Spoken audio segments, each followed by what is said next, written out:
Buenas tardes. Llegamos al último episodio del ciclo de conferencias online, la Unión Europea desde una perspectiva local.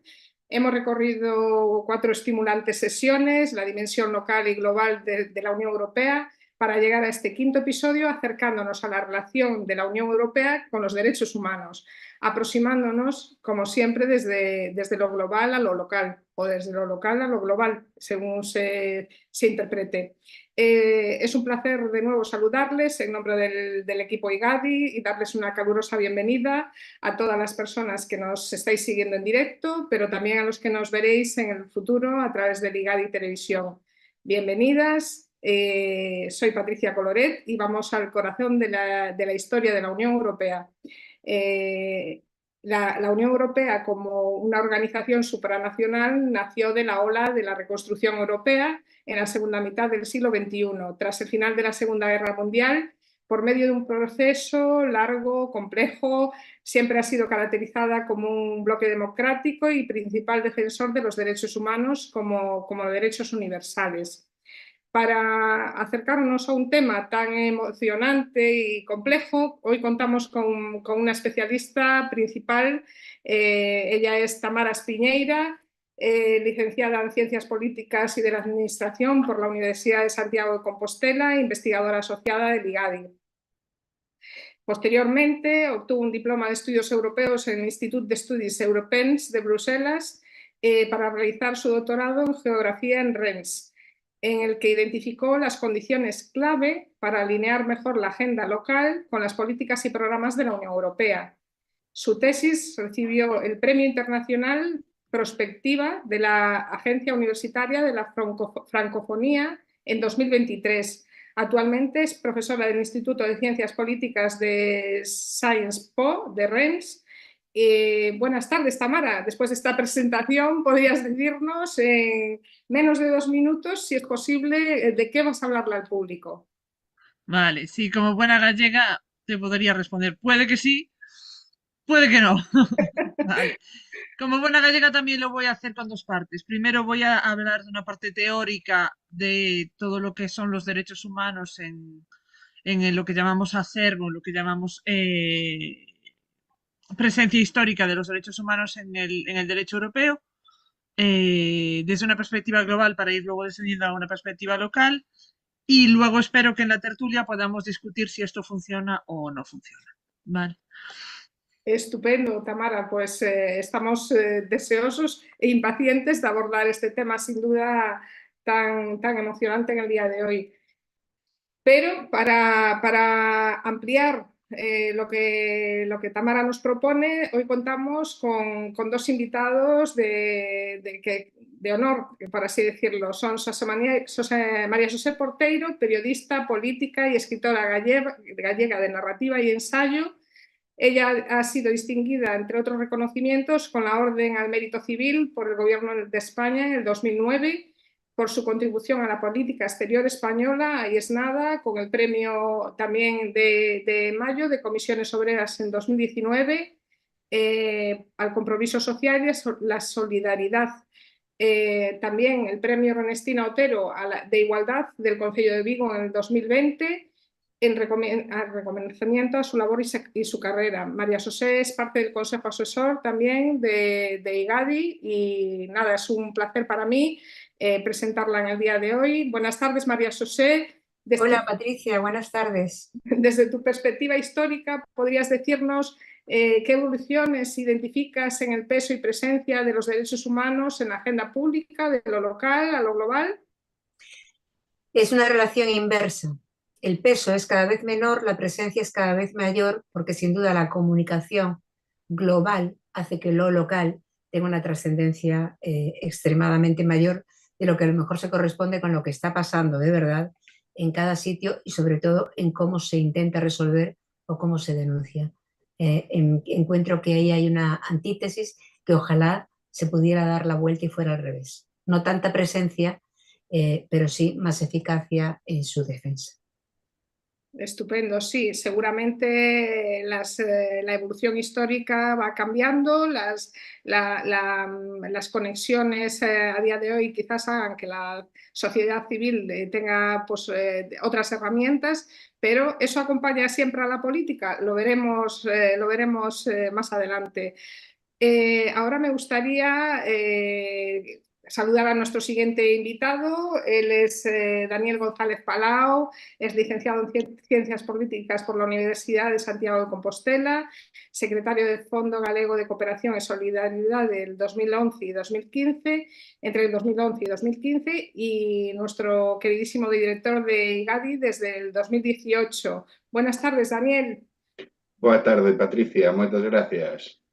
¿Podrías decirnos si crees que existe coherencia de políticas en la Unión Europea alrededor de su relación con los derechos humanos? Bueno, ya se sabe que la coherencia es una palabra compleja para todo el mundo y para las administraciones públicas, para los partidos políticos o para las empresas en mayor medida.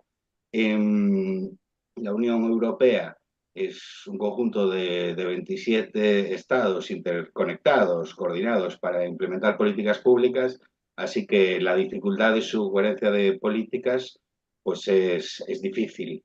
Pero sí que hay ámbitos, pues como las políticas comerciales o el libre mercado en el espacio europeo, en el que existe una coherencia de políticas. Después, cuando hablamos de cooperación al desarrollo, defensa de derechos humanos, ya es más difícil o, desde luego, se presta un debate más intenso. Sin duda. En breve, después de la exposición de Tamara, pues ahondaremos en esas cuestiones. Sin duda, todo un reto para nuestra experta del día de hoy, para Tamara, que durante los próximos 15 minutos nos acercará a la relación entre la Unión Europea y los derechos humanos. Recordarle al público en la sala Zoom que pueden participar en la tertulia y conversación que tendremos a última hora del programa. Así que pueden ir pensando las preguntas y nada, que nosotros las transmitiremos a nuestro elenco de expertos en el día de hoy. Adelante, Tamara, es tu turno. Tu momento de exposición. El audio, Tamara, por favor. Si no, Sí, pero ahora. era... El productor me ha cedido la palabra. Bien, muchas gracias a Igadi, muchas gracias al productor por estar entre bastidores ayudándonos, gracias a todos por estar aquí.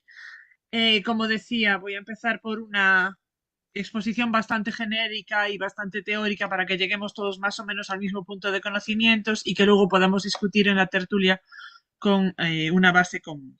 Y empiezo por lo que decía Patricia de esta reconstrucción en el siglo XX de la Unión Europea después de la Segunda Guerra Mundial que da lugar a la Comunidad Europea del Carbón y del Acero.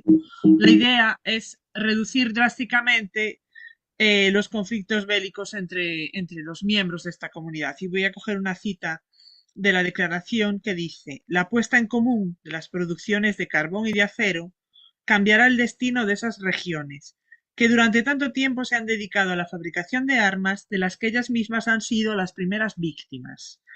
Es decir, la interdependencia económica iba a fortalecer las relaciones políticas y iba a consolidar una paz duradera. Así vamos a tener la Comunidad Económica del Carbón y del Acero, más tarde la Comunidad Europea y hoy por hoy la Unión Europea. Pero la paz no es suficiente, es decir, primero tenemos que tener paz, pero luego tenemos que tener el otro nervio de la guerra, que es el dinero. Así las políticas europeas se van a concentrar primero en el crecimiento económico, en esta perspectiva filosófica de que, pirámide de Maslow, una vez que las necesidades están garantizadas, podemos garantizar otro tipo de derechos. ¿Cuándo empiezan a aparecer los derechos y esta ciudadanía europea? Con el Tratado de Maastricht en 1992. La Comunidad Económica Europea se va a transformar en la Unión Europea y va a adoptar la ciudadanía europea.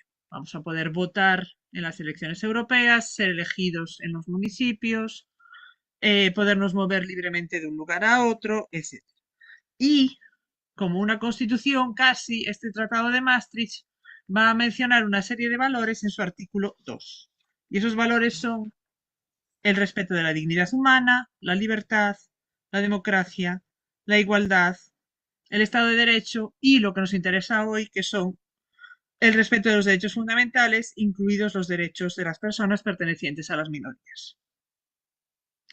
1992, llegamos al Tratado de Lisboa, que va a incorporar la Carta de los Derechos Fundamentales de la Unión Europea.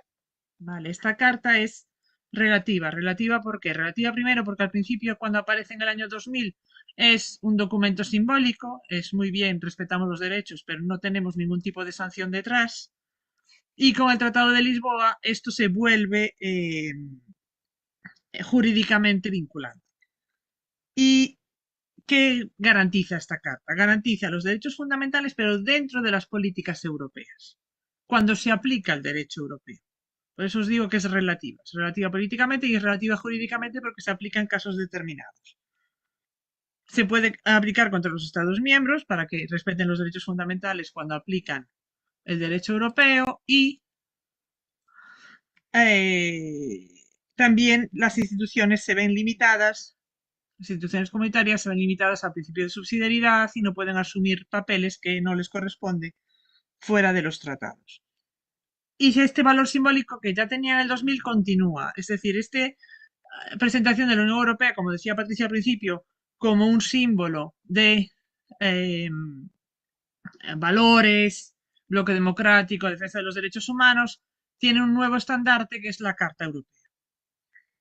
¿Cómo pasan todos estos valores a las políticas? Bueno, voy a poner algunos ejemplos teóricos y luego, como os decía, discutiremos en la tertulia si estos funcionan o no. Pero la idea es de hacer la exposición lo más sencilla y breve posible. Entonces, la Unión Europea no tiene competencias, ni en derechos humanos, ni en política exterior, ni puede, en teoría, las constituciones de los Estados miembros. Sin embargo, hay ciertas bases jurídicas, como el Tratado de Lisboa, donde se le permite a la Unión Europea adoptar medidas en torno a la igualdad y a la no discriminación. Y desde este Tratado de Lisboa vamos a tener toda una serie de directivas que no voy a mencionar concretamente, pero en torno al racismo, la no discriminación, la igualdad entre hombres y mujeres, etc. Una directiva, además, sabéis que es una ley comunitaria que se va a transferir, ¿vale? Al contrario que el reglamento, que es aplicación directa, la directiva se va a transferir y cada país la va a adaptar como buenamente pueda en su sistema constitucional, ¿vale? Igualmente, el tratado va a reforzar el poder del Parlamento, porque cuando pensamos en Unión Europea, pensamos normalmente en la Comisión Europea directamente y tenemos un órgano de representación democrática que es el Parlamento Europeo. Este Parlamento Europeo gana peso con el Tratado de Lisboa, tiene más capacidad de escrutinio sobre la acción de las otras instituciones, sobre el control de las leyes y sobre todo sobre el control presupuestario. Vale, tiene la capacidad de bloquear todo el proceso diciendo esto, dinero no se pasa. Vale.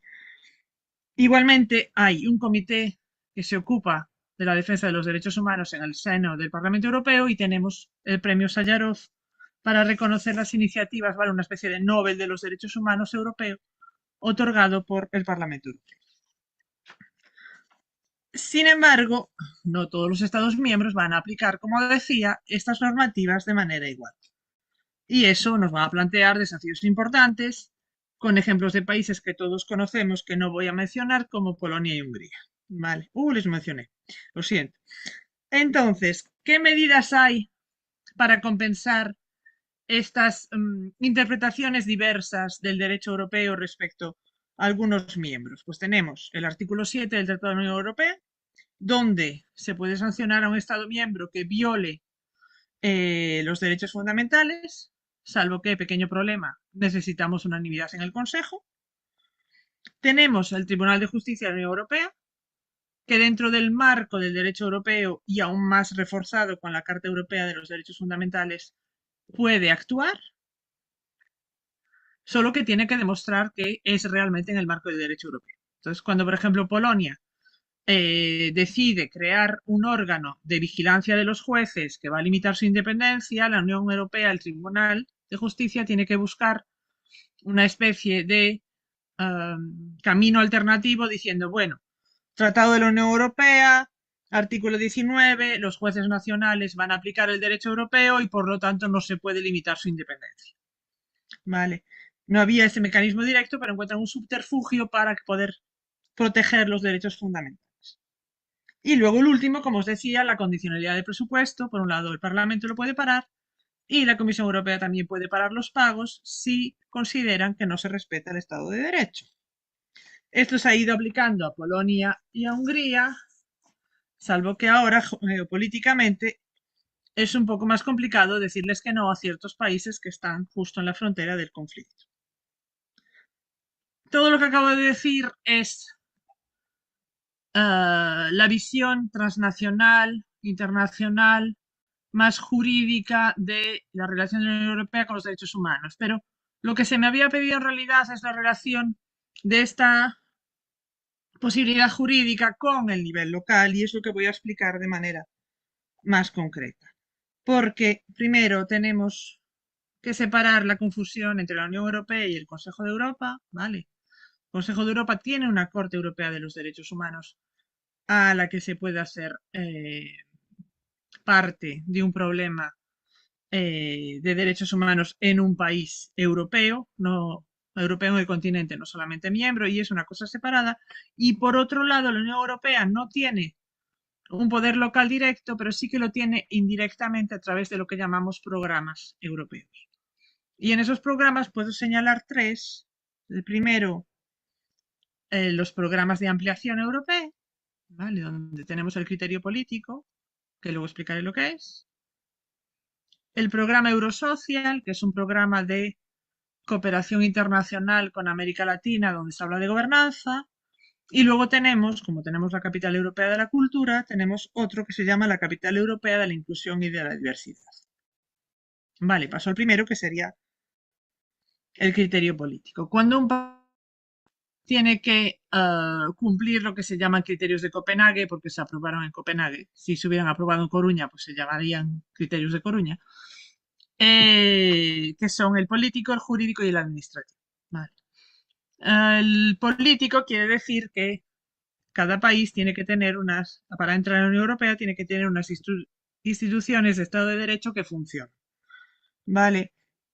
Esto se aplica no solamente a nivel nacional, pero se aplica también a nivel local.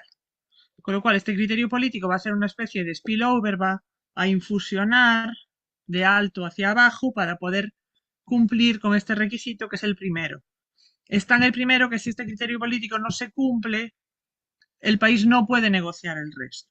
Entonces va a haber una presión, incitación, influencia, según el caso, para que haya una reforma democrática del sistema de organización del país. Y eso, por supuesto, va a beneficiar a los ciudadanos de ese país, que van a tener unas instituciones locales mucho más próximas. Si pensamos en los programas internacionales de la Unión Europea, podemos pensar en grandes acuerdos comerciales como Mercosur, por ejemplo, o como los acuerdos con los países África, Caribe y Pacífico, que van a tener cláusulas de gobernanza. Es decir, que para que esos acuerdos comerciales se sigan manteniendo, los países socios tienen que demostrar que siguen una línea democrática. Vale. Lo mismo sucede en una menor escala cuando son programas de financiación con temáticas concretas y no son estos grandes monstruos jurídicos que son los acuerdos comerciales. Y uno de estos más modestos instrumentos de cooperación es Eurosocial. La idea es de transferir buenas prácticas de gobernanza entre los países europeos y los países de América Latina, con toda la crítica que se puede hacer sobre quién tiene mejores instituciones de gobernanza. Yo dejo eso ahí. Y uno de los focos principales, por ejemplo, es la igualdad de género. Es decir, que los países de América Latina que trabajan en Eurosocial van a tener programas específicos para asegurarse de que no hay discriminaciones de género en sus políticas, o que las mujeres tienen igual acceso a los servicios de la comunidad, etcétera, etcétera. Otros es formar a los miembros de los ayuntamientos o las regiones en temas de Estado de Derecho, democracia, justicia, etcétera. Entonces, a partir de un programa global con un financiamiento, tenemos como una transferencia de este bloque democrático de la Unión Europea a otros países. Y por último, tenemos las capitales europeas. Bueno, creo que todo el mundo sabe, si no os lo digo yo, todas las ciudades en el mundo quieren ser la mejor del mundo, la number one. ¿Vale? La capital de es lo más que puede ser. La capital europea de la cultura, de la movilidad, yo creo que hay hasta del chocolate. O sea, podéis imaginaros que hay toda una serie de premios que todas quieren obtener. Y uno de esos premios, que es bastante nuevo, es la capital europea de la inclusión y la diversidad. Entonces la Unión Europea va a sacar una convocatoria donde van a competir toda una serie de ciudades para ser o demostrar que son aquella donde se acoge mejor a las personas vulnerables por diversas causas. Puede ser hándicap, pobreza, sexo, minorías, etc. ¿Vale? Entonces, la Unión Europea va a dar los criterios, las ciudades van a presentar su candidatura con su formulario y entonces van a escoger una que va a ser una especie de estandarte durante un año de los valores de la Unión Europea a nivel local. Y eso se supone que va a inspirar a otras ciudades, a otros alcaldes, incluso a nivel nacional, sobre cuál es el mejor modo de poner en práctica la inclusión a nivel europeo. Y luego hay otras que pueden tener directa o indirectamente esta misma función, ¿vale? La capital europea de la cultura, pues tenemos minorías, derechos culturales, lengua. En la capital de la accesibilidad está más dedicado a las personas con minusvalía. Entonces siempre va a haber como pequeños faros para iluminar el camino hacia los derechos europeos. ¿Esto funciona? A veces. Y ese a veces creo que lo vamos a responder en el debate con los colegas que estaré, que estoy encantada de tener esta noche. Muchas gracias.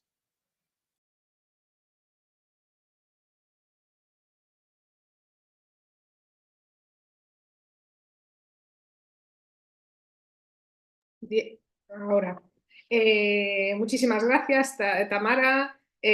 Ha sido, pues nada, estupenda tu intervención. Un ejemplo fantástico. Has sacado ejemplos pues, muy interesantes de la motivación e inspiración que en un momento determinado puede suponer pues, acciones que la Unión Europea promueve para facilitar pues eso, iniciativas que promuevan el resguardo o la salvaguarda de los derechos humanos de nuestros ciudadanos y ciudadanas. Muchas capas, sin duda, en un tema complejo donde la coherencia perfecta parece, sin duda, a pesar de todo, una utopía en la geopolítica actual. Yo, como siempre, tengo muchas preguntas, pero me gustaría dar la palabra en estos momentos a María José Porteiro. María José, ¿qué te ha parecido la charla? ¿Qué sensación te deja? ¿Tienes alguna pregunta en estos momentos para Tamara?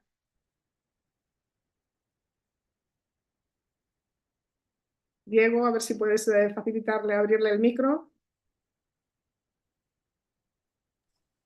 Ya.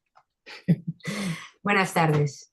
Bueno, felicidades, Tamara. Gracias por tu exposición que nos ha permitido tener así como una panorámica, ¿no? De desde dónde salimos y un poco dónde estamos. Yo el comentario que tengo que hacer es un poco, tal vez, no lo puedo evitar, ¿no? Dentro de una perspectiva global y dentro de una sociedad con tantos organismos multilaterales, ¿no? Que han tenido diferentes motivos para su creación y que tienen peso en el mundo, que en algunos casos pues coinciden. La ONU, por ejemplo, en materia de derechos humanos, pues es un organismo también referente y lo es a nivel mundial. Entonces, lo que yo creo es que en este tiempo ha habido una especie no quiero usar términos peyorativos, es que soy periodista y a veces exagero un poco, lo aviso, ¿no? Quiero decir, porque lo que me sale es que hay quizá demasiado ruido, porque hay muchísimas entidades que dependen, o organismos que dependen de otros organismos, que de cara al ciudadano, al final lo que pueden crear es una cierta confusión, y creo que hay poca interconexión o poca intención de claridad entre ellas mismas de coordinarse de cara a quienes sirven, que es a la sociedad en su conjunto, ¿no? Entonces, esa es una primera reflexión que podría llevarnos a una valoración no tan positiva como deberían ser, pues porque hay un poco de barullo. Hablo como ciudadana, para la ciudadanía, ¿no? Que entiendo que es el fin último de cualquier organismo que trabaje para la sociedad. Luego, en el tema de los derechos humanos, en el comentario que yo hice antes, que tal vez fue un poco así eh, ingrato, ¿no? Hay que reconocer que nosotros, Europa, que somos 500 millones de habitantes en un planeta donde viven 8.000 millones, somos la guinda del pastel, ¿verdad? La guinda, guinda, guinda, guinda del pastel. Estos 400, 500 millones de habitantes sí que hemos sido capaces de categorizar derechos bueno, que formaban parte de la lógica, en algunos casos de algunas religiones, de posiciones éticas, políticas, pero que categorizan como derechos fundamentales. Y el primero de todos, desde mi punto de vista, es el de la ciudadanía, que parece que no es un derecho, que es una consecuencia lógica, pero que en un momento de tanta eh, complicación, digamos, producida por la afluencia de personas de otros países que quieren pasar a formar parte de la Unión Europea, pues se ha convertido en un derecho de altísimo nivel. ¿Por qué? Porque garantiza que los demás derechos que de él cuelgan sean asequibles para las personas que tienen esa condición de ciudadanía. Y está difícil en este momento conciliar la necesidad de millones, de miles de personas que no nacieron en la Unión Europea, pero como en tantas otras épocas de la historia de la humanidad, emigran e intentan trasladarse en busca de un mundo mejor, pues tienen dificultades para adquirir ese derecho. ¿Qué pasa? Que de la relación de derechos humanos que, digamos, desde Europa se proyectan a todos sus ciudadanos y se proyectan al mundo, pues ha habido algunos muy novedosos. Novedosos no por no necesarios, sino por llevar toda la historia de la humanidad no atendidos, como antes comentabais, el tema de la no discriminación por razón de sexo o de género, que es relativamente reciente, o por razón de etnia, o por razón de edad, o de discapacidad, o menos de situación económica. Claro, efectivamente, este listado de derechos que tenemos los ciudadanos europeos son ejemplares. El problema está en coordinar muchas veces las políticas de cada país digamos, con este listado, y también tener en cuenta el papel de los tribunales, ¿no? La importancia que tiene también tener un organismo al que poder recurrir en caso de sentirnos maltratados o que haya una situación de conflicto, y que esto yo creo que es imprescindible dentro de una política de derechos humanos que busque la eficiencia. El tribunal, ¿no? El Consejo de Europa.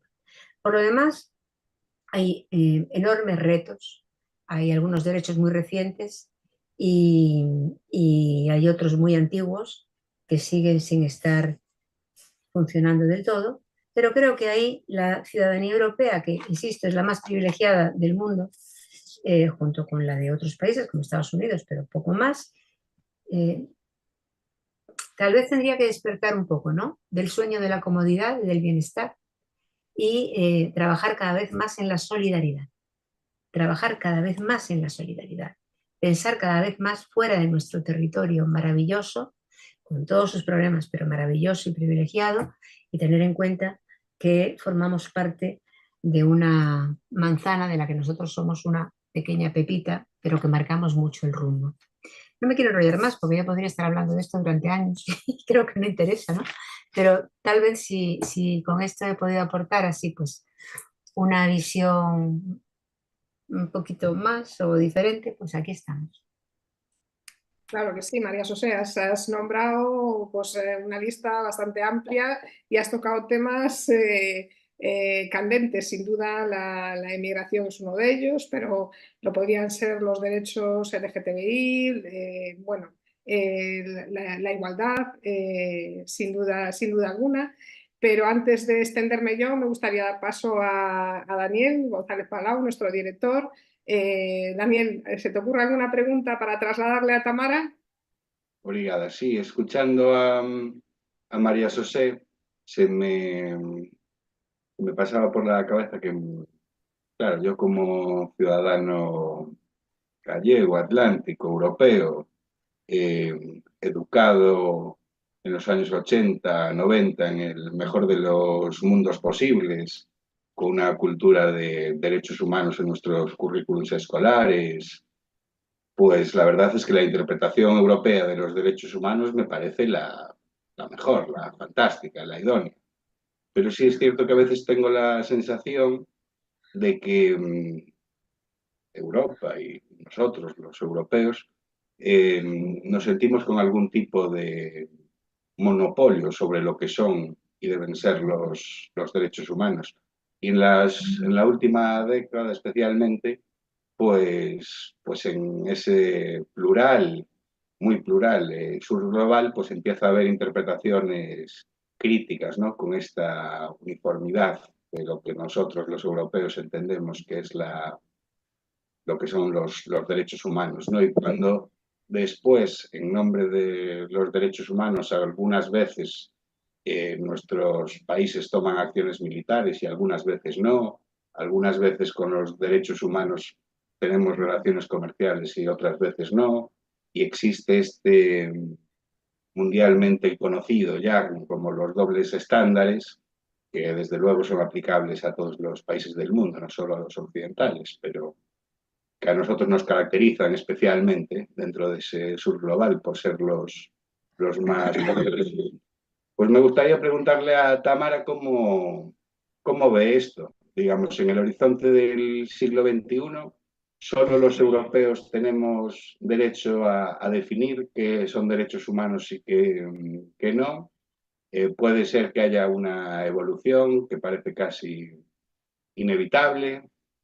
Me surgen muchas dudas. Es una pregunta abierta y que no es fácil, pero seguro que Gracias. también sabrá responderla con mucho rigor y conocimiento. Vale. Gracias, María José. Gracias, Daniel. Eh, Voy a empezar con una de las cosas que dijo María José para decirle que yo puedo ser peor aún, porque ella hablaba de organizaciones que se supone que tienen que representar a los ciudadanos defendiendo los derechos humanos y que hay mucho ruido. Pero es que hay organizaciones que dicen que están representando a los ciudadanos y que están defendiendo los derechos humanos y que en realidad son brazos de corporaciones multinacionales. ¿Vale? Y no voy a mencionar a ninguna, no me quiero hacer enemigos, pero los hay. Y esto entra también en el doble estándar que hablaba Daniel. Es decir, que vamos a encontrar una serie de estructuras que van a decir somos una ONG y luego de dónde viene el dinero. Y de hecho a mis alumnos de ciencia política y de América Latina es lo que les digo, vale, muy bien, ¿de dónde te viene la fuente? ¿Qué fuente estás utilizando? ¿Y quién paga? ¿Es realmente una ONG? Fíjate. Y ese ruido en realidad aumenta desde el momento en que la iniciativa privada invade el espacio de la sociedad civil. Entonces, para mí el escenario aún es peor, María José. Segundo, hablabas de la ciudadanía europea como un privilegio, sí, pero también es una responsabilidad. Es decir, que si tenemos los derechos que tenemos es porque venimos de una guerra mundial y que tenemos que ser muy conscientes de lo que significa una guerra y de qué políticos escogemos y de qué discurso tenemos. Es decir, no es un regalo totalmente ¿vale? Viene un poco como envenenado. Ah, es decir, deberíamos ser conscientes de estos derechos y utilizarlos más, ¿vale? Porque no se limitan a poder viajar con Ryanair a Irlanda sin pasar por la aduana, ¿vale? Después, una de las preguntas que planteaba María José era ¿a dónde puedes recurrir los derechos? Pero esta pregunta nos la hacíamos ya, yo no sé si Daniel se acuerda, con el profesor Pereira en Derecho Constitucional, cuando veíamos la Constitución española y veíamos el famoso derecho a la vivienda. Vale, a ver quién va al Tribunal Constitucional español y le dice, mira, dame aquí un piso en tal barrio que tengo derecho a la vivienda. Entonces sí, la Unión Europea debería tener tribunales a los que podamos recurrir para defender nuestros derechos y hace lo que puede dentro de sus límites, que son el derecho europeo, protesta cuando los estados no respetan el Estado de Derecho, pero el primer problema es ya en la fuerza que tienen y tienen cada vez menos las propias constituciones nacionales. ¿Vale? Y el ejemplo, pues hoy por hoy en España, el derecho a la vivienda. ¿Vale? Ser solidarios, sí, igualmente, pero para mí esto entra dentro del concepto de responsabilidad. ¿Vale? Después, sobre la coherencia y el doble estándar. Cuando lo mencionó Patricia por la primera vez, a mí me vino la imagen de un brownie. ¿Por qué? Porque en inglés la palabra coherencia, cuando nos referimos a coherencia jurídica, es consistency, consistencia, ¿vale? Y entonces yo pensé en un brownie, que es un pastel que es muy consistente, pero hay todo dentro. Sabéis que en el brownie lo hacen con los restos de la pastelería y ahí va. Los derechos humanos en la Unión Europea son este brownie, ¿vale? Va un poco de todo dentro. Cuando conviene lo utilizamos para el comercio, cuando no conviene lo utilizamos para la política, el diálogo cambia, a veces el diálogo es totalmente cacofónico con Borrell diciendo una cosa sobre Palestina y Macron diciendo totalmente la contraria, etc. La debilidad en la que estamos es que la Unión Europea no tiene competencias de política exterior. Yo no digo que las tenga que tener, ¿eh? Es otra cosa diferente, pero que está limitada para tener una sola política porque hay muchas voces detrás. Y entonces, claro, cuando tú mezclas 27 intereses, salen cosas raras. Vale. Y luego también depende de hacia dónde van esos intereses. Y hacia dónde van esos intereses en cada conflicto o en cada acuerdo comercial, eso diverge más o diverge menos y de ahí tenemos este brownie extraño de los derechos humanos en la política europea. Yo no hablaría de doble estándar, es más, para mí es que no es doble, es múltiple, ¿vale? Por eso esta imagen de brownie con cada día la pastelería lo hace con una cosa extraña y al final cruje, ¿vale? Y tenemos el monopolio de los derechos humanos, su concepción, etcétera. No. ¿Algún comentario? No, lo voy a explicar. Ahora, desde hace poco, me he puesto a enseñar América Latina y me doy cuenta de la importancia de los derechos colectivos, por ejemplo, ¿vale? Los pueblos indígenas que se piensan como pueblo y que se piensan respecto a la relación a la tierra. Y ese tipo de pensamiento nosotros como herederos de Adam Smith y el liberalismo no lo tenemos y somos muy incapaces de comprenderlo. Pero es la prueba de que hay un punto donde nos encontramos, que es la protección del medio ambiente y la lucha contra el cambio climático, y nos encontramos desde dos puntos de partida que son muy diferentes, entre el derecho a la tierra y el derecho colectivo o el derecho a sobrevivir de cada individuo, que sería la perspectiva europea. Entonces, no hay una interpretación única, hay mucho trabajo que hacer sobre este relativismo cultural. El gran problema, y así cierro un poco con un argumento cíclico, recogiendo lo que decía María José al principio, es el ruido que hay alrededor de todas estas materias y la dificultad para identificar los intereses particulares que se presentan como intereses generales. Creo que he respondido más o menos a todo.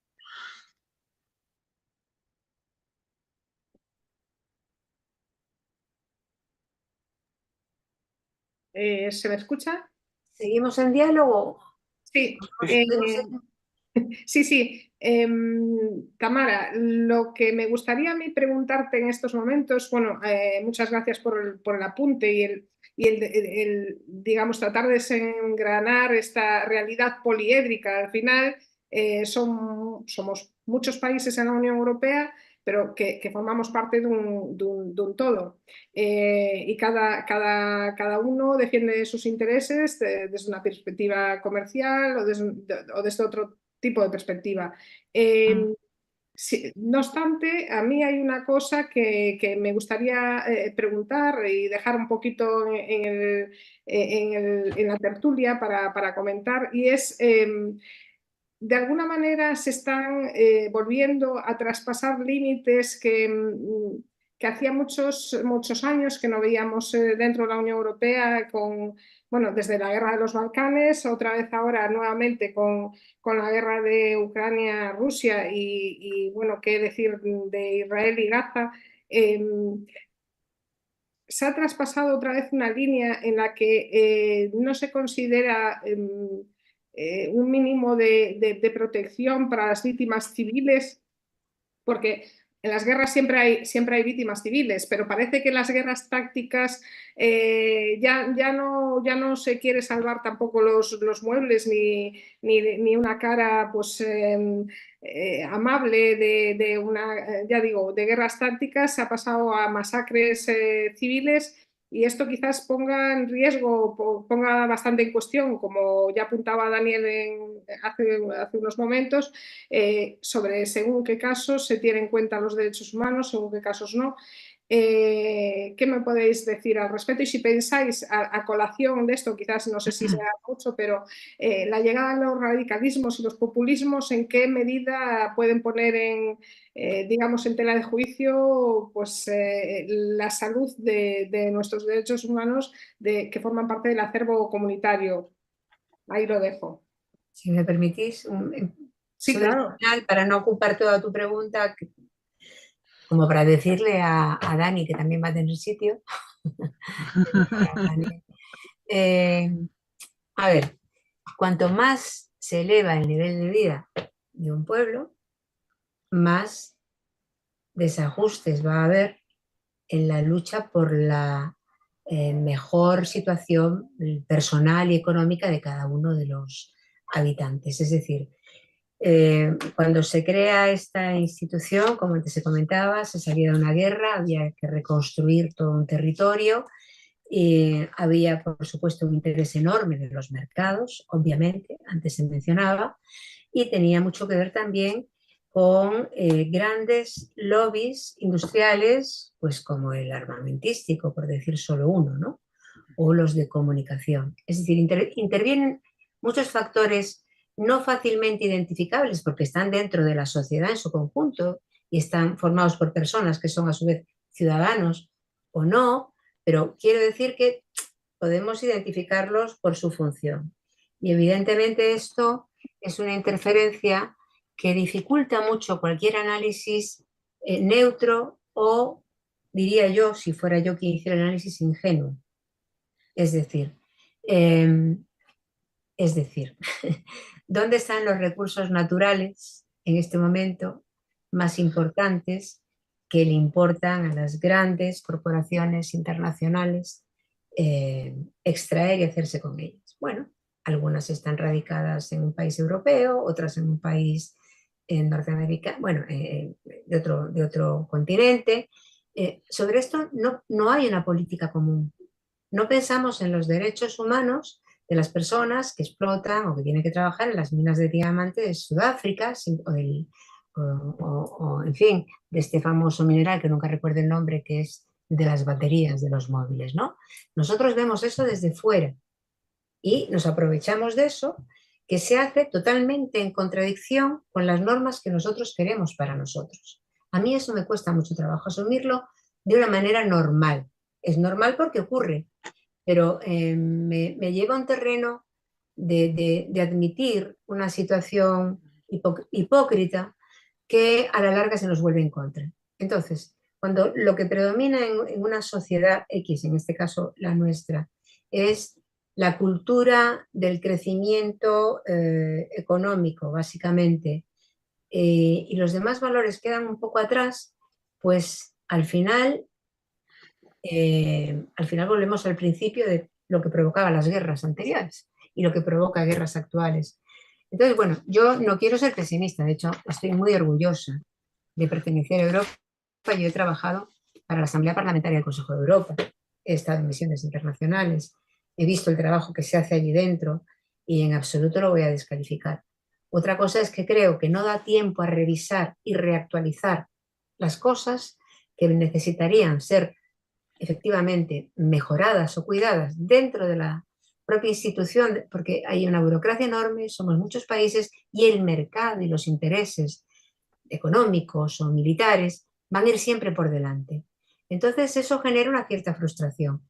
No hay que abandonar. Quizá habría que estudiar qué mecanismos podríamos crear para frenar eso. También es verdad que esos señores que tienen tanto dinero y mandan tanto son capaces de llegar a muchas de las personas que tienen que tomar decisiones. Y ahí lo dejo. Tamara.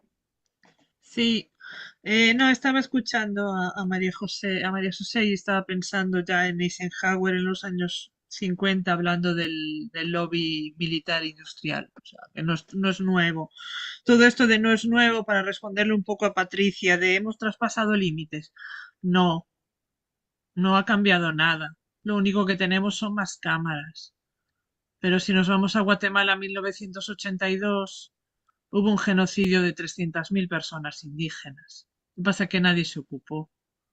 Entonces nada es nuevo. O sea, este nivel de conflicto para mí no es absolutamente nuevo. La única diferencia es que lo vemos en directo en la televisión, pero desgraciadamente este tipo de masacres se producen desde que se inventaron las armas.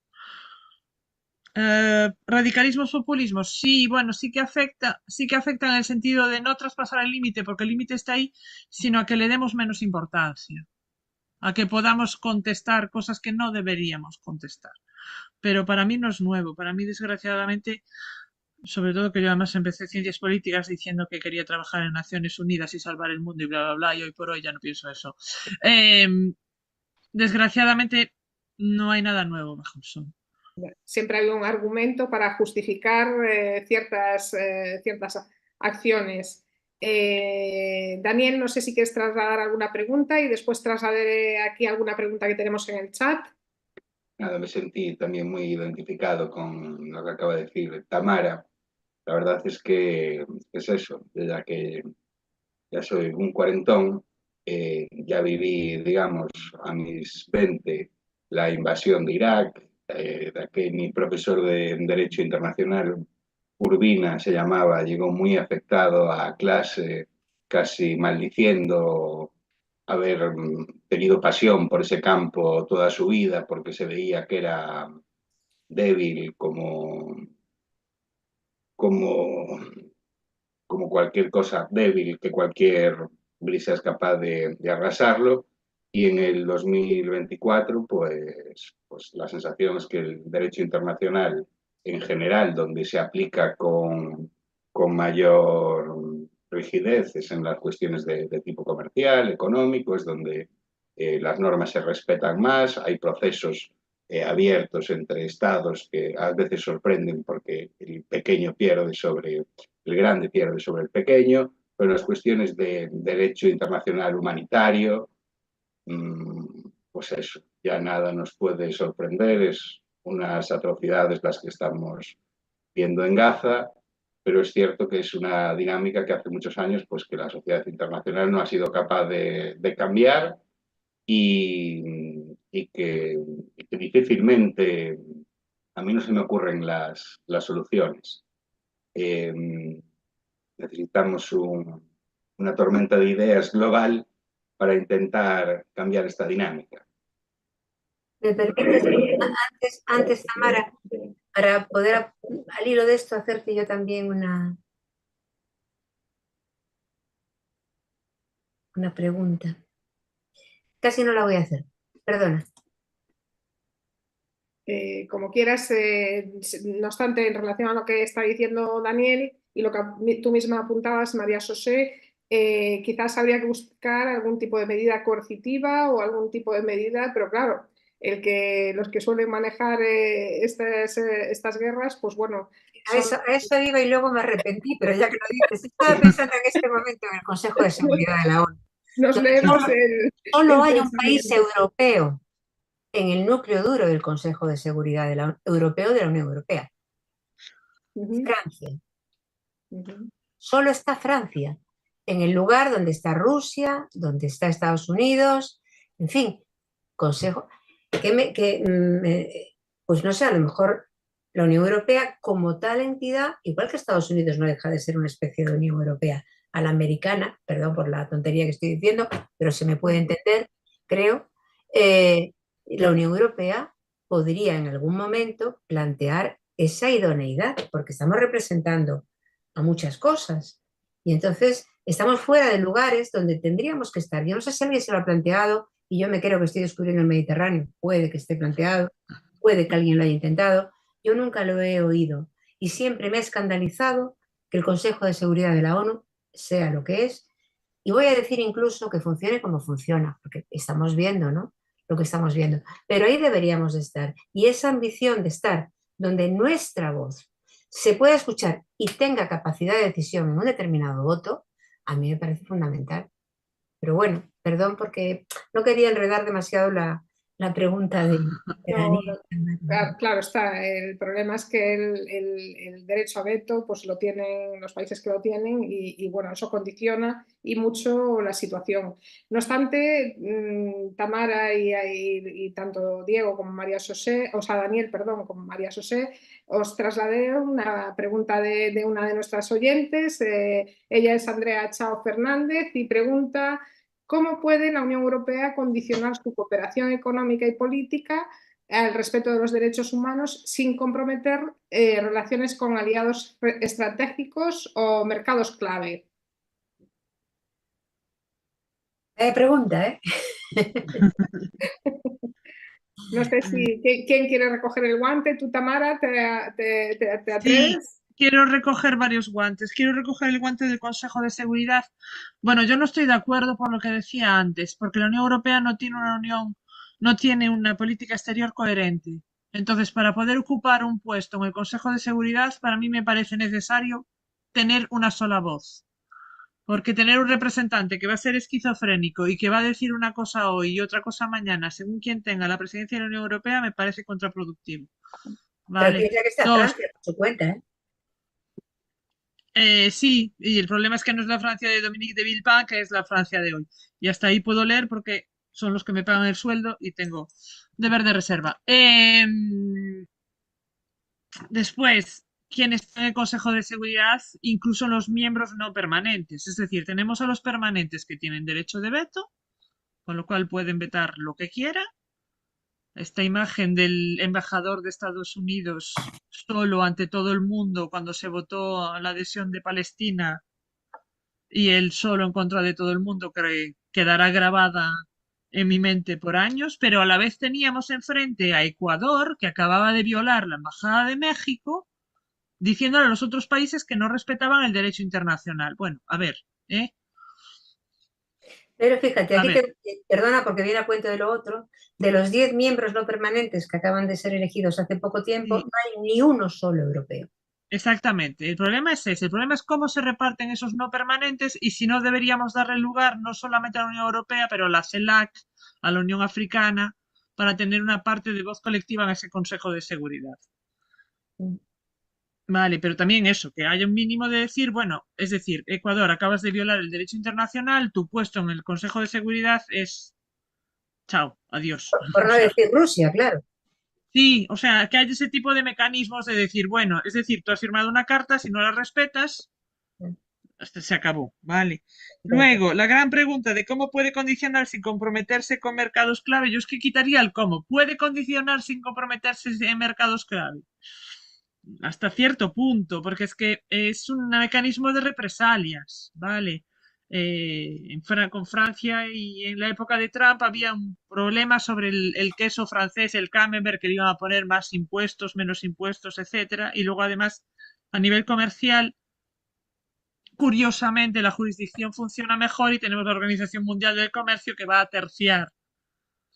Y ahí sí que vamos a tener problemas si las condicionalidades que se presentan son contrarias a la jurisdicción de la OMC. Entonces potencialmente pueden. En la realidad, la OMC pesa mucho y muchas veces, como sucede con Rusia, para no dar un ejemplo, el socio de enfrente va a encontrar la manera de o que haya una represalia o que haya una puerta indirecta con el petróleo ruso vendido a través de India para Europa para seguir haciendo el comercio. Entonces, igual no es la estrategia directamente los acuerdos comerciales, sino un tipo de consenso internacional un poco más grande que el que tenemos hoy por hoy. Es lo que pienso yo, ¿eh? Ok. No obstante, sigue Andrea, digamos, profundizando y traslada la siguiente pregunta diciendo de que por qué la Unión Europea no diversifica alianzas y mercados, reduciendo su dependencia de actores que no comparten sus valores, lo que le permitiría mantener su compromiso con derechos humanos sin comprometer su posición geopolítica o económica.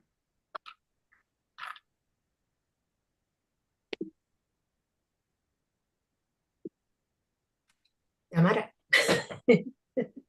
Ahora tengo voz. Esto es como la sirenita. A veces tengo voz y otras veces no tengo voz. Bien, vuelvo a lo mismo. No tenemos una posición única de la Unión Europea. Entonces Francia va a querer, bueno, iba a querer, porque ahora ya no funciona, tener acuerdos con con África francófona, Portugal con la lusofonía, España con América Latina, y entonces ya para empezar, para escoger con quién vamos a bailar, empieza a ser muy, muy, muy complicado. Después, nosotros somos un continente de servicios y necesitamos materias primas, entonces quiénes son nuestros socios comerciales va a venir determinado más por la necesidad que por lo simpático o simpática en términos de derechos humanos que sea el país de enfrente. Vale. Es decir, si necesitamos, voy a decir una barbaridad porque no creo que tengan litio, pero bueno, si necesitamos litio y el litio lo tiene China, vamos a trabajar con China. Nos guste o no nos guste porque son los que tienen el litio. Vale. Entonces hay una cuestión de realismo geopolítico respecto a la necesidad que podamos tener. La oferta y la demanda a veces, digamos que interfiere a su libre albedrío sin poder, pues bueno, nosotros posicionarnos, o la Unión Europea en este caso, posicionarse de una manera cómoda, como gustaría en ciertas ocasiones. Bueno, llegamos a las 9 de la noche. Me gustaría ahora ya daros un paso breve, Daniel, María José, para ir, digamos, en un minuto, ir finalizando y luego les daré traslado también a Tamara para que hagamos el cierre, si no tenemos más preguntas en el chat. Y bueno, que un poco trasladéis vuestras percepciones. Hay una pregunta, Patricia. ¿Ah? ¿Vale? Aroa Fandiño.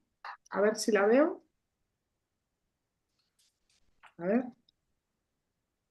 Pregunta por la influencia de los grupos de presión. Pues si la veis, porque no la estoy viendo, si la podéis trasladar vosotros, Daniel, por favor. Correcto. Buenas tardes. Si es posible, me gustaría preguntar sobre la influencia de los grupos de presión, que quizás parece más visible en el marco de Naciones Unidas, pero no en el marco europeo. ¿Creen que es un tema relevante en la práctica, tanto en el marco de la Unión Europea como en el Consejo de Europa? Y si es así, ¿podrías mencionar algún ejemplo, Tamara? Sí, bueno, es muy visible, es tan visible que de hecho en el máster que yo estudié había una asignatura que se llamaba lobbies. O sea que como ejemplo es buenísimo. Es muy visible porque la Comisión Europea dice que tiene un déficit democrático y que para rellenar este déficit tiene que consultar a las partes. ¿Qué pasa? Que no todo el mundo puede ir a Bruselas a reunirse con la Comisión Europea y explicar las problemáticas, con lo cual acabamos con una Comisión Europea, puede ser el Parlamento Europeo también, que tiene una visión parcial respecto de los actores que llegan a verles, ¿vale? Y entonces esto funciona como el lobby de Washington o el lobby de Nueva York en Naciones Unidas, ¿vale?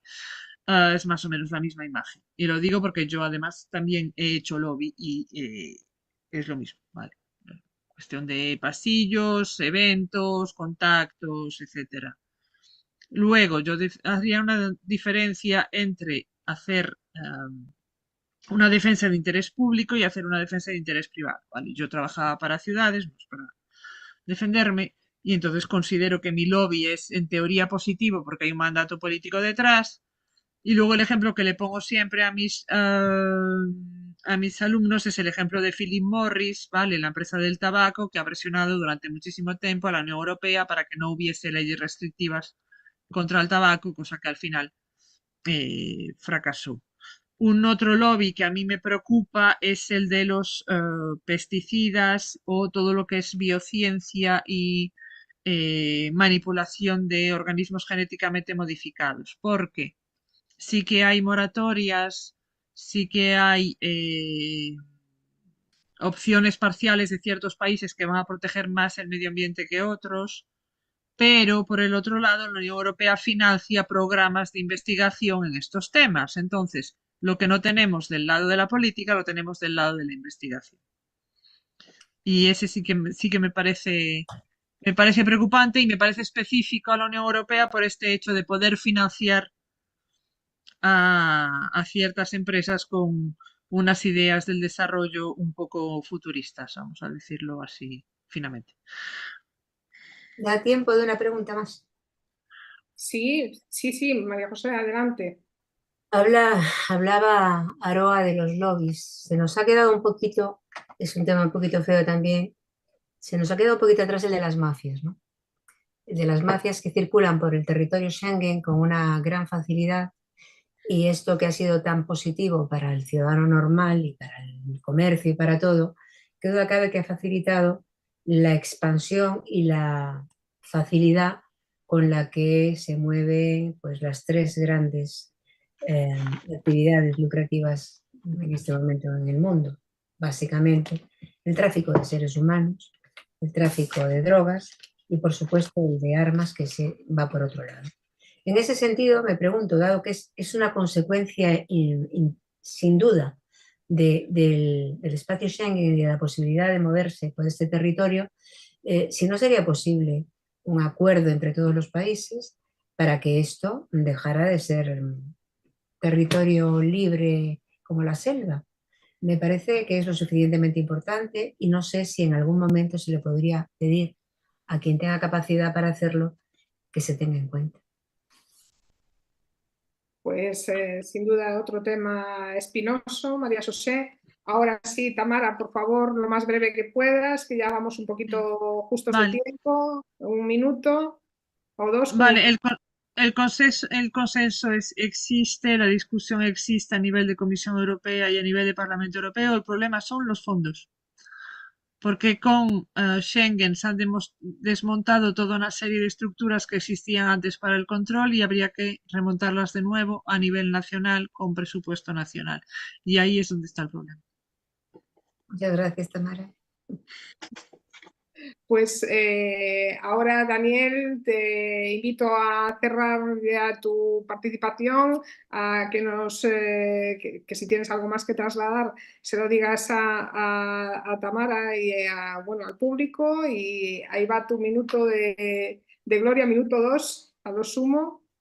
Obrigada, María José y Tamara, por este excelente episodio da Unión Europea local, igual que a ti, Patricia, que conduciches esta aventura televisiva de manera brillante. Así que nada más. Y también a todas las personas que se han inscrito, que han participado en las sesiones y sin más, hasta la próxima.